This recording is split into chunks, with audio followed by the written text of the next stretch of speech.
Maswera bwanja Malawi apa tsopano takubweretserani press briefing imene bungwe la SIDED motsogozedwa ndi mkulu wawo uja Sylvester Namiwa anali nawo lero mkumano umene kapena kuti msonkhano wa atolankhani kumene kuti Sylvester Namiwa makamaka anakhazikika pa zimene amuthalika analankhula kutsatira zimene kutsatira kusankhidwa kwa nduna zina za boma zimene azonjezera mu kabineti yawo.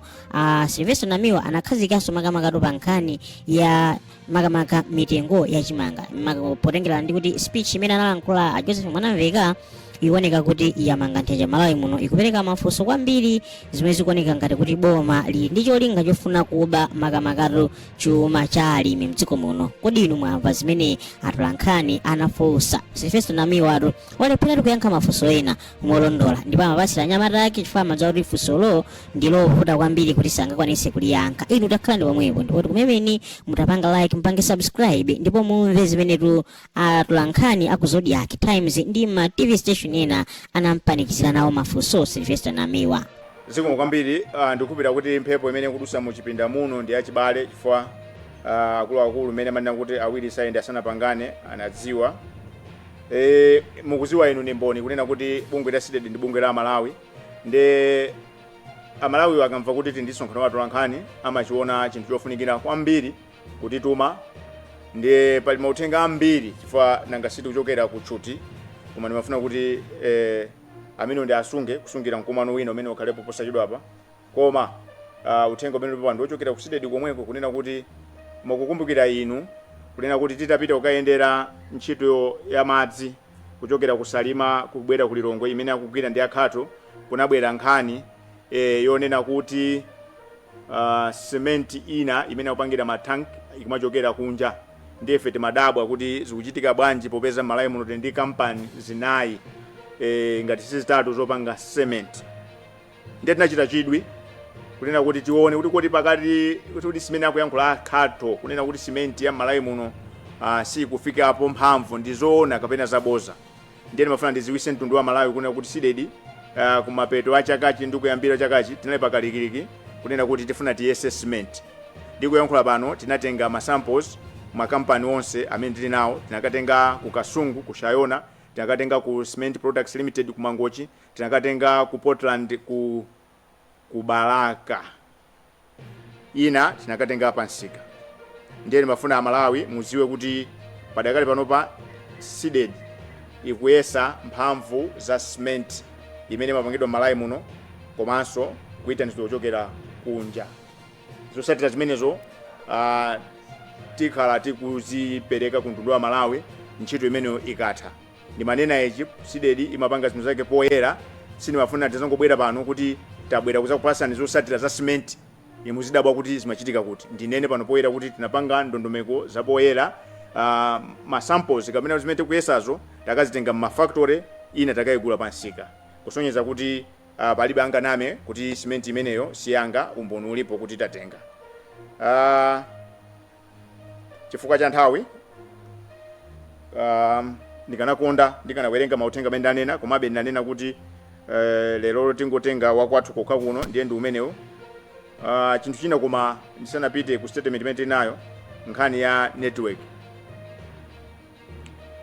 Amakla adakumana ndi ma service providers anawabasa 2 months ndiye zikuoneka kuti malo moti ayambe kuzikokera network yafika posauzana. Inu Malawi ni mboni. Ndiye nkhani imeneyo tikhalanso tikubwera kuzaona kuti titani koma lero mundilole ndiwerenge statement imene ndinayo ndikamaliza tizayesera kuombera nkota muchichewa. Press statement Lilongwe Monday 12 January 2026 in support of APM's people-centered government. When he presided over the swearing-in ceremony of the newly appointed deputy ministers at Kamuzu Palace last Friday, President Peter Mutharika declared that his is a people-centered government. He also declared that he will fight corruption to the last drop of his blood, vowing not to spare any sacred cows, even if they happen to be in his government. we at the Center for Democracy and Economic Development Initiative, CDED, are particularly excited at the President's selfish desire to lead a people-centered government. In our view, a people-centered government is the one that strives to meet aspirations of the people. APM's sentiments cannot go unnoticed, let alone unescalated, for the very reason that they are touching on the very vice that is threatening the soul and spirit of the nation. Despite being evil, corruption affects the same people that are supposed to be protected in the first place. Thus far, CDED would like to inform the nation that informal networks that exist between ministers and top government officials on one hand, and business persons, precisely foreign nationals and our brothers of Asian origin, on the other hand, poses a threat to the implementation of a people-centered government. Even way before swearing in, appointed cabinet ministers and top government officials receive gifts from these unscrupulous business people and in return get government contracts that are inflated as a sure way to recover what they gave out to the politicians and the public servants. This, in turn, exerts pressure on the national budget and compromises the quality of delivery. Hence, most of the public infrastructure pieces end up in a sorry state.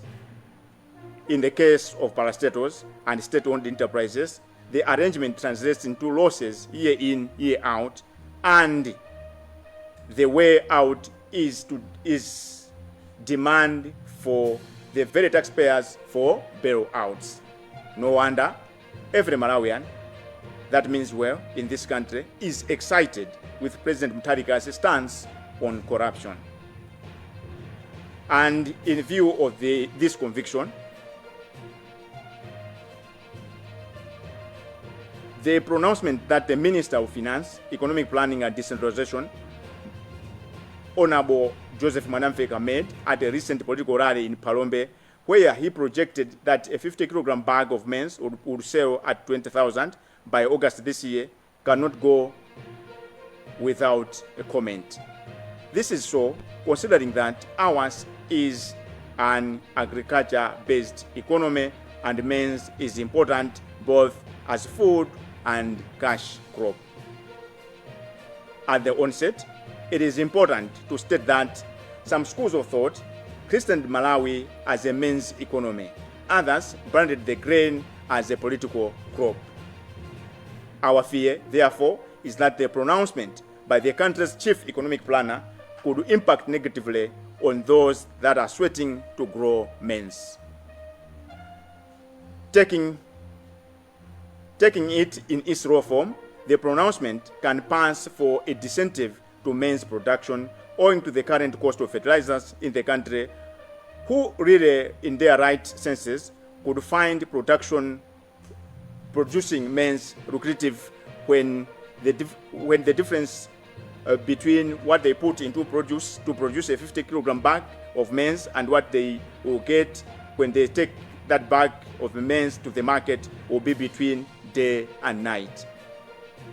There's no denying that low food prices, notably maize, pushes down inflation. But we believe that the onus is on government to ensure that it should not lose the plot of the people-centered government by just focusing on what the consumer will pay for the maize without coming out clearly on strategies that will be equally attractive to those growing that maize. It will be naive and outright madness to base our economic plans on imported maize that we may perceive to be cheaper than growing our own. One thing we should never forget is that we are a sovereign state, and we must be seen to be as such in the use of the abundant natural resources we have, including land on which we can grow food and cash crops to drive our economy. We at CDED, therefore, are of the view that without a clear explanation on fertilizer prices, the cost of maize production will remain too high to make economic economic of the selling the bag at 20,000 as opined by the Minister of Finance and Economic Planning and Decentralization. SEDED therefore urges Mwanamveka to take advantage of the ongoing budget consultation to explain to the nation how he intends to balance the prevailing cost of production and projected prices without being seen to be throwing a disincentive into men's production. Our humble wish is that APM's desired people-centered government will be reciprocated to patriotism shown by one great son of this soil, Mr. Napoleon Zombe, who has established a fertilizer manufacturing company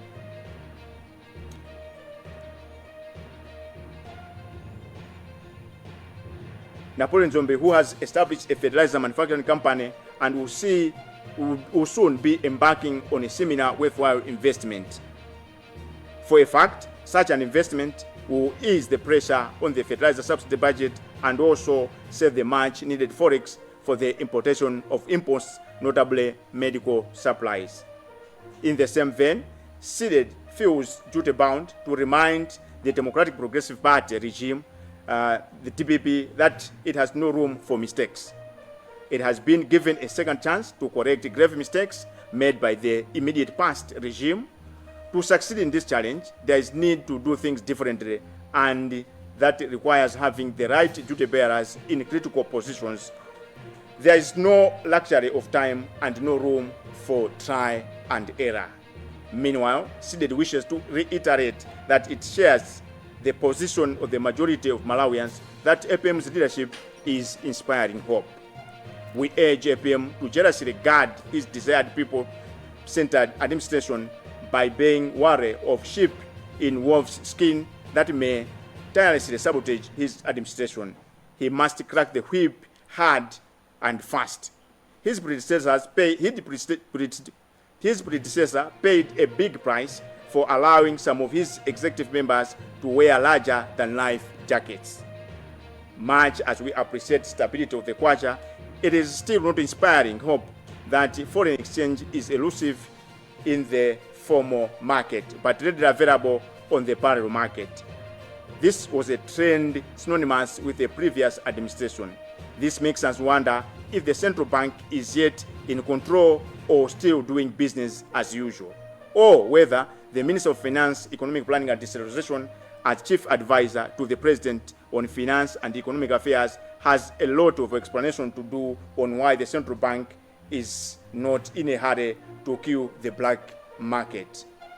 In view of the above, SEDED hereby appeals to the Finance Minister to direct his energy and time in ensuring that forex is available for the importation of raw materials at an official rate, not the parallel market rate that is fueling price instability. That said, SEDED is challenging state institutions and organs such as the National Intelligence Service, the Financial Intelligence Authority, to be instrumental in solving this continued forex crisis. Last but not the least, we wish to inform the nation that we will soon make our budget consultation contribution to the Minister of Finance and Economic Planning and Decentralization. End of statement. Signed, Sylvester Namiwa, SEDED Executive Director. Thank you very much for your kind attention. Monga tonse tikuziwa kuti bungwe la SEDED ndi bungwe la Malawi. Ndiyeno kuti timvane nthawi zambiri timeneka tiyankhule chiyankhulo chachichewa, komabe popeza kuti pali ena chichewa samva, timayeneka kuti tiwerenge chikalata chimene chinali mu chiyankhulo cha Samunda. Ndiye ndimafuna mundilole kuti nditawerenga ndiombe mkota pa zimene ndawerenga zija. Sitiwerenga chikalata chinanso koma tingochita kuombera mkota. Nkhani yabwera pamuzi pano ndionena kuti mmene mtsogoleri wa dziko lino Professor Arthur Peter Mutharika amalumbirisa nduna ku nyumba yachifumu adatemesa nkhwangwa pa mwala kwauza amene amalumbirisawo kunena kuti boma lake zakatangale sakupanga nawo. Komanso anasindika kunena kuti boma lake ndi boma la anthu, boma limene lamangidwa pofuna kuyankha mavuto osiyanasiyana amene Amalawi ali nawo. Iyitu ndi nkhani yokoma kwambiri chifukwa chonena kuti katangale ndi amene akupangisa kuti zinthu zisamayende mdziko muno, zinthu zambiri zikuonongeka chifukwa cha katangale. Ndipo katangale panopa akuopseza chimtimatima kapena kuti moyo wa dziko la Malawi, moti ngati sithana naye iye katangale atitha ifeyo. Koma mawu amenewa sangangopita amene adayankhula mwamphamvu mtsogolo la dziko lino kungopita osayikirapo ndemanga. Ndi chake ife abungwe la CDD tabwera pano lero poyera kunena kuti tikugwizana kwa mtunthu ndi zimene wayankhula mtsogoleri wa dziko lino Profesa Arthur Peter Mutharika. Koma timafuna dziko lidziwe kunena kuti nduna ndi akuluakulu aboma nthawi zambiri ndi amene amasokoneza zinthu zochitika mdziko muno, ndi amene amakhala pakatikati pakatangale. Mwachisanzo Amalawi akuyenera kudziwa kuti nduna zikangosankhidwa kumene kapena boma lasintha kumene, akuluakulu achipani cholamula komanso nduna ndi akuluakulu mboma amakhala kalikiliki kupanga ma meeting ndi anthu amponda matiki, anthu a business. Anthu a business ambiri amakhala akunja, komanso makamaka ambiri anzathu awa amene timatchula kuti amwenye. Ndiyeno amapasana mphaso za ndalama za nkhaninkhani. Ndiyeno popeza kuti munthu wa business salola kuluza, kumene kuja akatulusa kuti anthu apikisane kuti boma lifuna ntchito za malonda, anthu amene aja amene ndi azinzawo a nduna aja, ndi azinzawo akuluakulu kuita ntchito mboma aja, ndi azinzawo anthu akuluakulu achipani aja, amakapanga nawo maere ndi kuwasankha. Ndiye pofuna kuti abwezerese ndalama zimene anapereka zija, zimene amapanga, amatulusa mabudget atali. Chinthu chonena kuti mukhoza kuchigula 20 million, amakuwuzani kuti muchigula 46 million. Amafuna kuti abwezerese ndalama zawo zija. Izi zimapangisa kuti boma liziononga ndalama zambiri, ndipo boma lizifuna ndalama zambiri kuti ligwiritse ntchito zake pa zinthu zonena kuti sizimeneka kuti kuononga ndalama zochuluka choncho. Komano nthawi zina zikakhala kuti ndi kampani za boma kapena mabungwe a boma, kumene kujanso zimachitika chimozimozi. Anthu aja amapereka katundu pa mtengo wokwera kwambiri, nthawi zinanso sapereka nkomwe katundu amene uja. Izi njifukwa yake zimapangisa kuti muone ntchito za kampani za boma zimapita pansi, koma mukayang'ana ntchito zomwe zili m'manja mwa anthu amene si za boma zimapita pamwamba.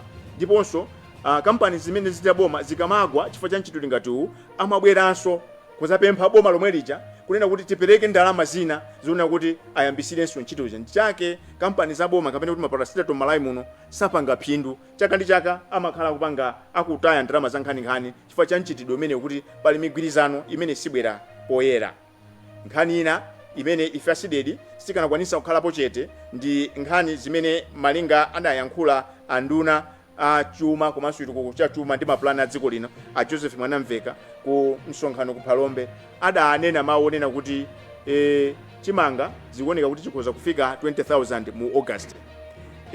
Mawu amenewa tikupita kuti amayankhula chifukwa chonena kuti iwowo ngati nduna ya boma chidwi chawo nkuonesesa kuti kukwera kwa zinthu kusapitirire, pa Chingerezi timati inflation. Ndiye tonse tikuziwa kunena kuti chakudya ndi chinthu chimene akamapanga masamu a inflation kamene kukwera kwa zinthu amachiwerengera kwambiri. Ndiye tikupita kuti iwo amayankhula nditu moona mtima. Komano mawu amene aja ali nkuthekera kokhumudwisa kapena kobwezesa mbuyo alimi kuti asalime chimanga chokwanira. Ndiye tonse tikuziwa kuti ngati dziko tili ndi nthaka yabwino, tili ndi mvula nyengo yabwino, Mulungu amatikomera mtima, sitingakwanise kuti tizitanisa chimanga kuchokera kunja chifukwa chuma chathu timadalira ulimi. Anthu ena amanena kuti chuma cha Malawi chimayendesedwa ndi chimanga, komanso anthu ena amanena kuti chimanga ndi mbewu imene ili andale, kusonyeza kuti chimanga chikakhalapo anthu amasowa kugulisa amayang'ana kuboma. Chimanga ngati palibe anthu amafa njala amayang'ana kuboma. Ndiye tikuyeneka kusamalisa kwambiri pa nthawi imene tikupanga maplani kamene tikuyankhula pa nkhani za chimanga. Ndiye popeza kuti Mwanamveka ndi amene ali pamphika opanga maplani a dziko lino, timafuna kuti adziwe kunena kuti uthenga umene uli nkuthekera kochepesa nkhongono kapena kuchepesa mulingo wa anthu amene amafuna kuti alime chimanga. Tingoyerekeza padakali panopa mmene mitengo ya fetereza ilili, nkovuta kunena kuti munthu akalime akagule fetereza pa mtengo umene uli pano, ndiye chimanga chimene chazagulise 20,000. Ndiye zimene zichitike apa nzionera kuti alimi akagwa mphwayi chifukwa cha mtengo umenewu, zimene zichitike nzionera kuti salima. Ngati salima tizafuna forex titanisenso chimanga.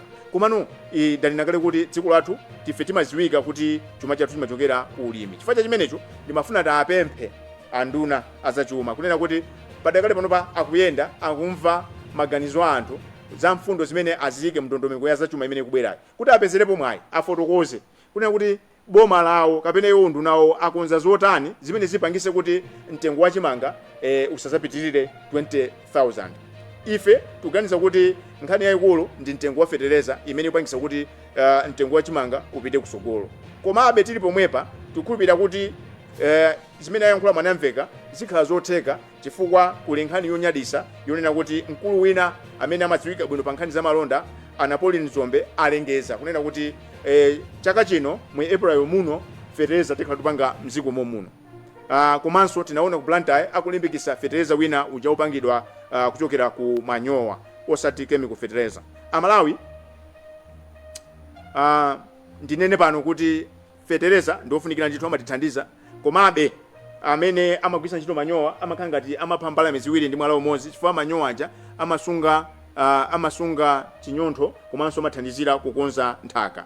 Koma ife aside timanena kuti tisamauza Malawi kuti pali njira izi chifukwa titalephera. Ife tunena pano kuti tikuthokoza tikuyamikira ntchito imene akugwira Anapoli Nzombe ndipo tikupitinacho kuti budget ya ulendo uno sikhala yosamisa chifukwa chokuti feterezayo tigula Malawi muno.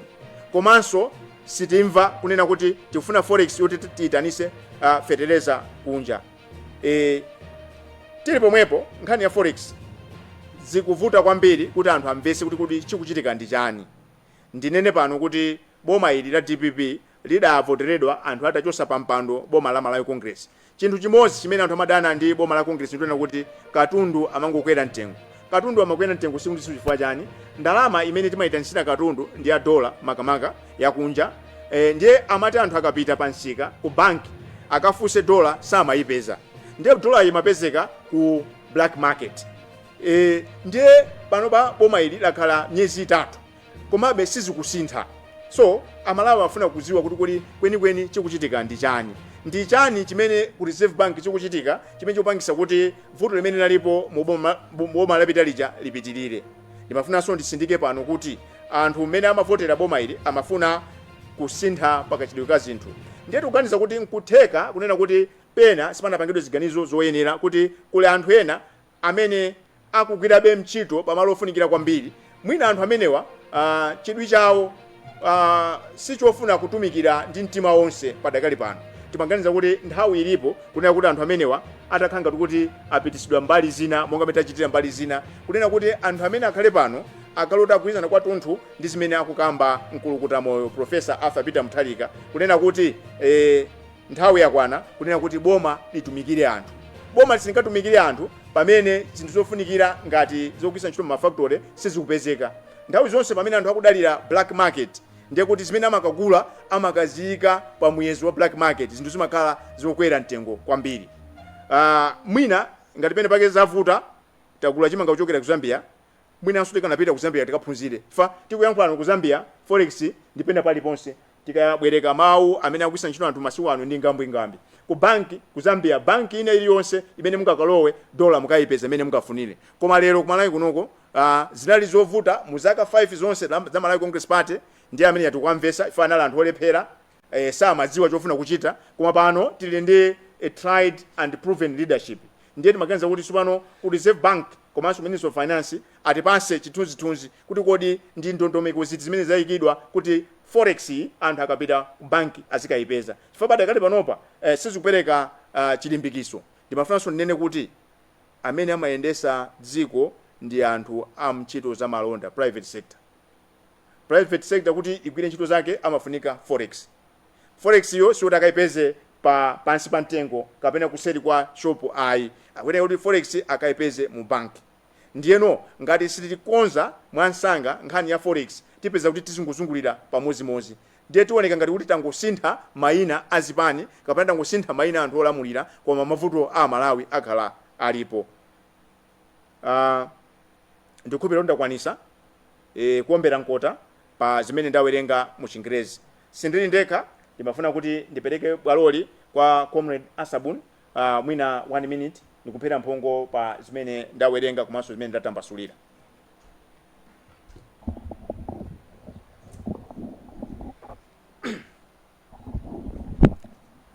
Zikomo kwambiri ya executive director. Ine ndimafuna ndinene kunena kuti no ngati dziko tili ndi tsoka chifukwa nthawi zambiri timati tikangoti taponya chisankho kusankha atsogoleri ena malo mokuti tsopano ambe kutumikira Malawi amayamba mwina kuyang'ana za chisankho chikubweracho. Ndiye ndimafuna ndipemphe kunena kuti nthawi yakwana tsopano kuti tiye tigwire ntchito tonse posayang'ana kusogoloku kubweranso chisankho china. A president monga tonse metamvera atsindika akufuna kunena kuti dziko liyende bwino, akufuna kuti no mavuto amene takhatu kumana mbuyomu athe, koma vuto ndilonena kuti pamatha kukhala anthu ena amene asankha, anthu amene aja amene amapangitsa kuti zinthu zisayende bwino. Ndiye ndimafuna nnene kuti ifeyo ngati bungwe lanu la SIDED maso ali ponseponse, amene apezeke kuti akuchita bwino, kuti kuchipatala mankhwala azipezeka, ana ku sukulu aziphunzira, katundu azipitirira kutsika mmene zikukhalira muchakudya chizipezeka, ameneyo ife suliso a president achite kuchedwanso kuti kodi atauze ndani, ife tiauza kuti awatu awa bwana akugwira ntchito. Amenenso akhale kuti sakutumikira Malawi, ifenso tikhalanso tikunenanso kuti a president awati akutayisa nthawi achotseni. So ndi pempho lathu kuti tonse Malawi tiye tigwirane manja, tilibenso dziko lina akupatula dziko la Malawi. Azikoma kwambiri. Zikomo kwambiri comrade. Tili ndi comrade Nyanyiwe Soko alinenso mawu kuti aonjezere pa zimene takambirana pano. 1 minute. Azikoma kwambiri bwana. Nkhani imene imatikhudza kwambiri ndi ya Karangale. Karangale mdziko amapangitsa kuti azimayi ndi ana adzivutika, chifukwa tikapita kuchipatala mukapeza zoti mankhwala kulibeko. Timadziwa ndithu kuti ndalama zoti mankhwala akhozopezeka mzipatala alimo, koma nofo yoti akuluakulu amakhala kuti akugawana ndalama zija. Ndeno ifeyo ngati a SIDED tionetsetsa kuti wina aliyense amene akupanga Karangale ifeyo tionetsetsa kuti chilungamo chioneke. Zikomo kwambiri. Kuyankhula mawu opanda chigamba a straightforward kunena kuti mavuto amene avuta panyasalande pano ndi nkhani ya Katangale. Katangale iyi amavuta kutha chifukwa chani? Anthu amene amapanga Katangalewo amakhala nkhapwa. Ndiye ife pano tabwera pano kuti zimene ayankhula APM lachisanu akuti sayika nkhapwa munthu wina aliyense. Ndiye ife tili pano kunena kuti bwana ngati dziko lino limavuta limasoweka kuyankhula ngati kumeneko. Nkhani ya Katangale osayisekerera. Ndiye tabwera panopa kunena kuti aliyense tikudziwa kuti mwalandira kale, musalandire zina. Ngakhale mwalandira musasokoneze zinthu mwadala. Ulendo uno chilichonse chizikhala pambalambanda. Uno ndi msonkhano wathu wa nkhani zimene tinakubweretserani tawerenga takupasani, koma inu mayimirira Malawi. Ndiye timafuna tupaseni danga kunena kuti mutifunse mafunso pa zimene tawerenga pano. Ndiye muchatichitira mukweza mkono, mutchula dzina lanu, komanso mutifunsa funso. Zikomo kwambiri. The floor is open for questions. Is that a hand? Yes. Yeah. Chabwino, ine ndi Imon Pilingo.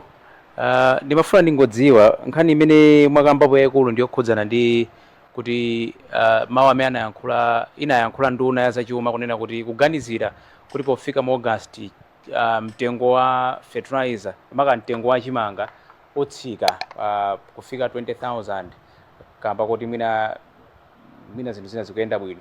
Ndimafuna nditafunsa kuti inu mwina mmaona kuti momwe zilili pano manenapo kuti mtengo ikhala yopitirira imene ilipo. Mukuona kuti mitengo ya chimanga itafikira pati potengera ndi mitengo ya fertilizer amene alipo ilili pano mdzikomo. Zikomo.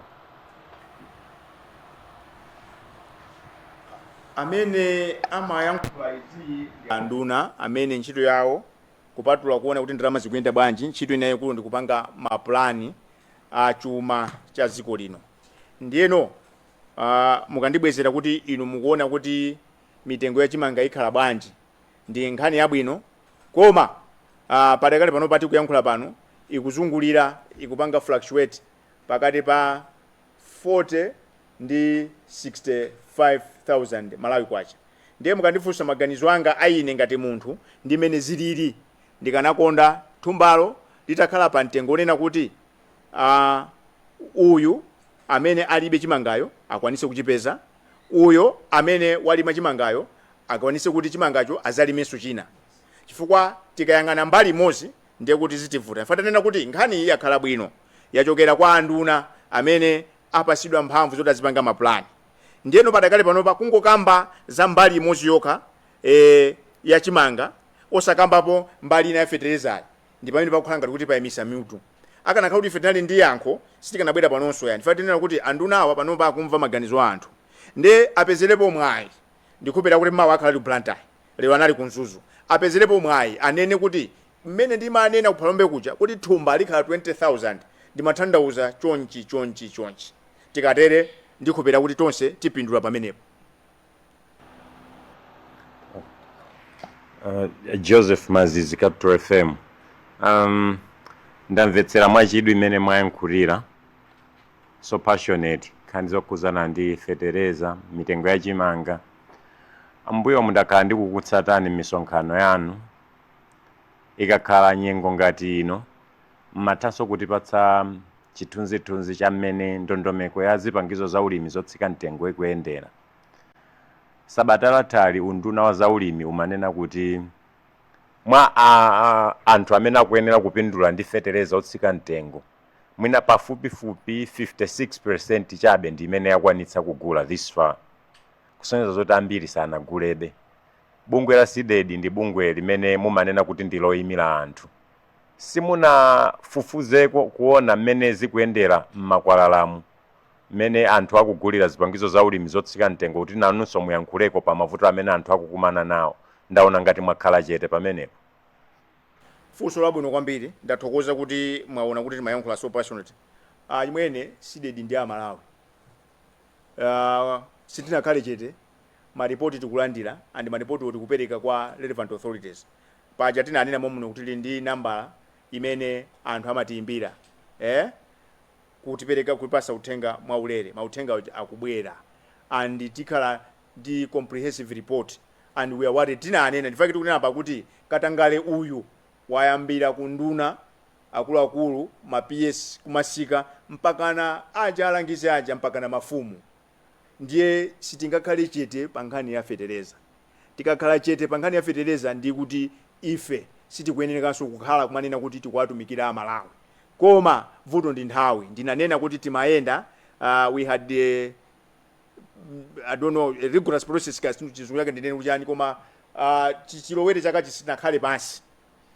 Mwina you may wish to know kuti tabwera kumene mama wawo nochokera kumaliza exercise ukasiya ma samples zimene ndimakamba zija. So it has been a hectic week. Komabe siku lonse tikhala tikuyankhula. Tikamapereka poyera langizo lathu kapena maganizo athu pa kayendetsedwe ka chuma ndi thumba limene likubwera budget imene ikubwera kusogoloko.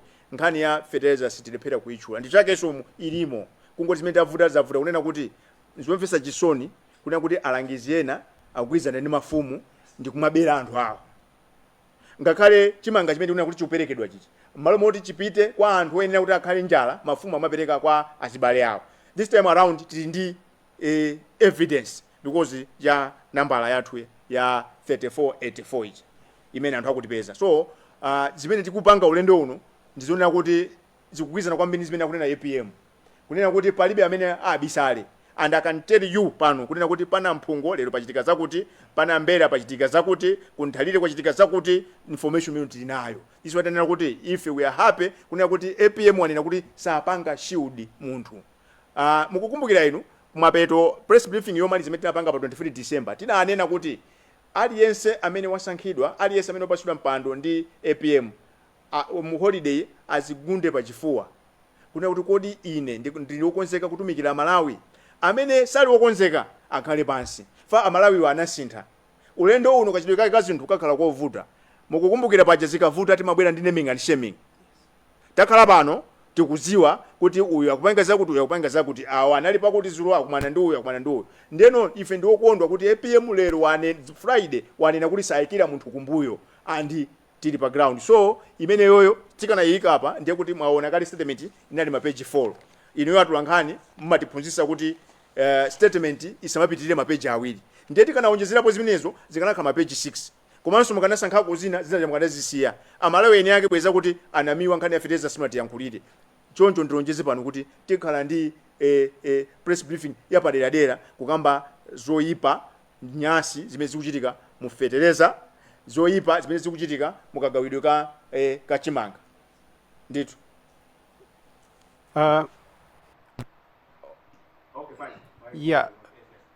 Dzina langa ndi Blessings Malunda kuchokera ku wireless ya Mzati. Munafotokozapo nena kuti nthawi zonse boma likalowa kumene kapena tinene kuti chipande chikalowa kumene mboma nduna zambiri zimakhudzidwa kwambiri ndi mchitidwe wakatangale. Andi munafotokozapo kuti muli ndi chithunzithunzi kuti pali ma meetings ena amene amakhala akuchitika amene amakhala akukhudza mwina ka nduna za boma ndi ochita malonda amachitika ndi anthu osiyanasiyana amene ena amakhala ndi interested kuti nduna zija zikhale ngati zili mbali yawo ndi cholinga kuti azipanga ma business awo bwino mwina ndi machitachita ena osakhala bwino. So ndimafuna ndimvetse kuchokera pamenepo mwina pofotokoza zimenezi mulipo ndi chithunzithunzi cha nduna zimene mwina zakhudzidwapo ndi mchitidwe umenewu pansi pamene inu ngati bungwe la SIDET mwafufuzapo mwina kapena mwalandirapo uthenga wina uliwonse kapena mwafufuzapo china chilichonse kapena?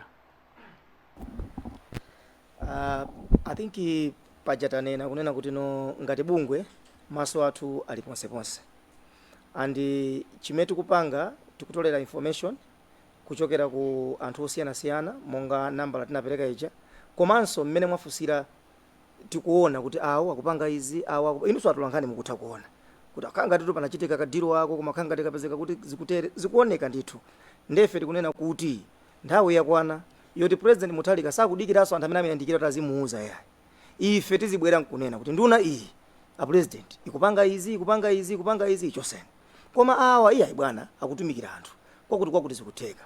So mukafusafusa lanu alipo ndithu amene ndithu akumatha kuoneka kuti akanga tito awa sakutumikira Malawi koma aliponso ena boma momwemo tikumathanso kuona kuti komatu uyu ndakutumikira ndani mkolokota moyo. So mwachidule tiyankhe choncho koma tsiku loti tingachule mayina silero chifukwa chonena kuti at least pali English timakamba we have to give people the benefit of doubt. Indeed, we need to give people a benefit of doubt, and here we are today.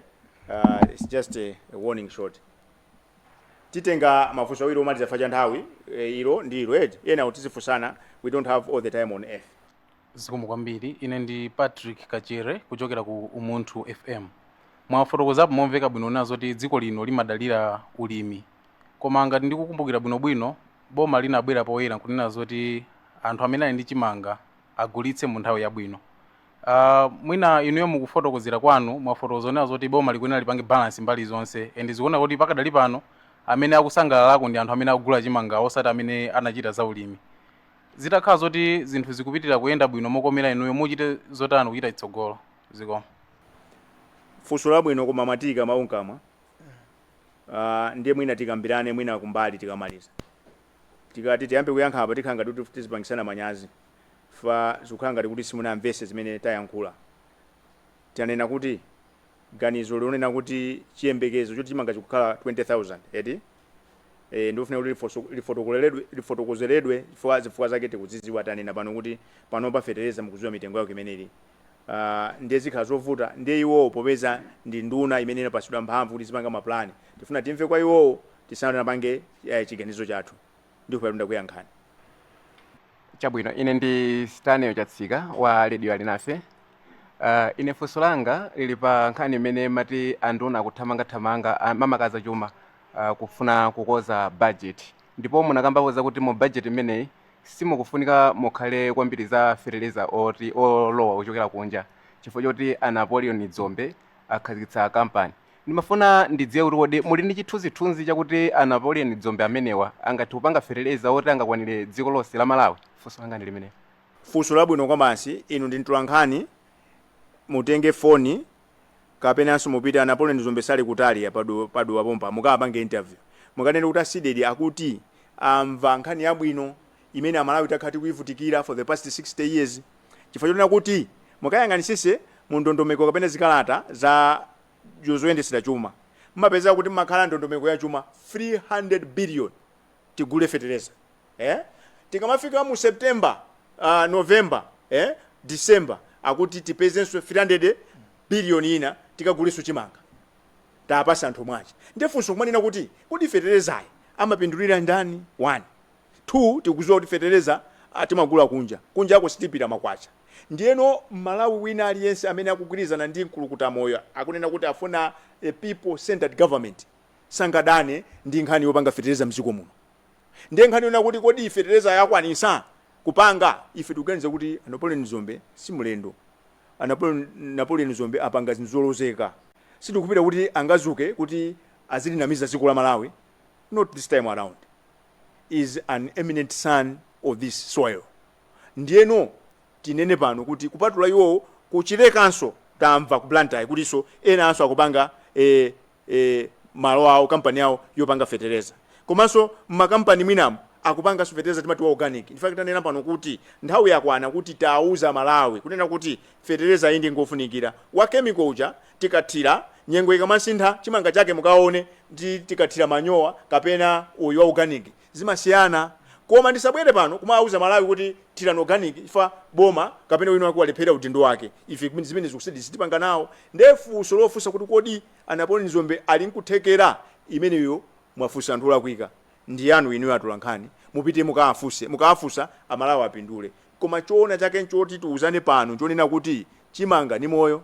kuteko chimanga chija amangodula amati chimanga mudzi sichoncho ndi mbewu imene imamanga muzi pamuzi pakakhala njala anthu anjala phiri sagwirika ndiye wina aliyense amene amafunira zabwino dziko lino akhoza kukondwera kuti fetereza zipanga kuno ifa tikatere forex imene imati tipite fetereza ija tikagulira mankhwala forex imene ikati tigulire fetereza ija tikagulira zipangizo za mafactory choncho ife tikukondwera chifukwa zimene zikulingana kufuna kwabwino kwa APM ndi kufuna kwabwino kwa anthu ena amalonda amene akunena kuti tizipanga fetereza choncho anduna akamapanga za mikumano ndi zokhuza budget aonesese kuti Amalawi amva kuti fetereza ulendo uno tizigula muno ndezikhala zodabwisa kuti mukalinso chindalama cha nkhani mmene muja chokulira fetereza by the way ndimafuna ndinene kuti this government kapena Malawi government is broke in the sense kuti ndalama zimene amatolera pa siku kwa MRA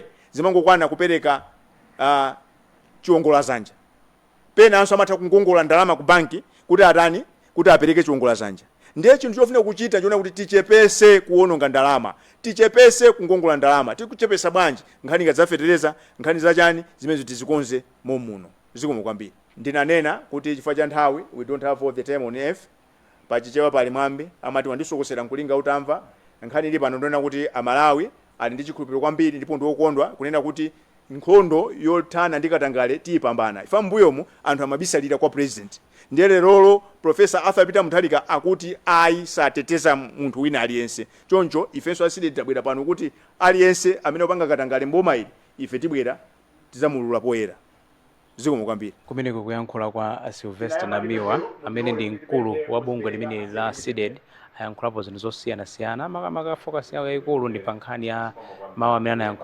inayankhula nduna ya zachuma a Joseph Mwanamveka awa mitengo yake komanso kuti alimi apindule bwanji ndi mitengo imene inkanenedwa ndi adindo iwo watu anena motsindika unena kuti akhala akubweretsa mayina a anthu amene akhala kuchita katangale chifukwa mtsogoleri wa dziko lino a Professor Arthur Peter Mutharika ananena motsindika ndithu kuti iwowa sazasekerera kapena kubisa munthu wina aliyense wochita zakatangale izo ndi zina mwa zimene iwowa akhala akufotokozera atolankhani kufikira tsiku lina munali ndi ineyo mulutsi Wezi Joy Gausi mwakomana onse.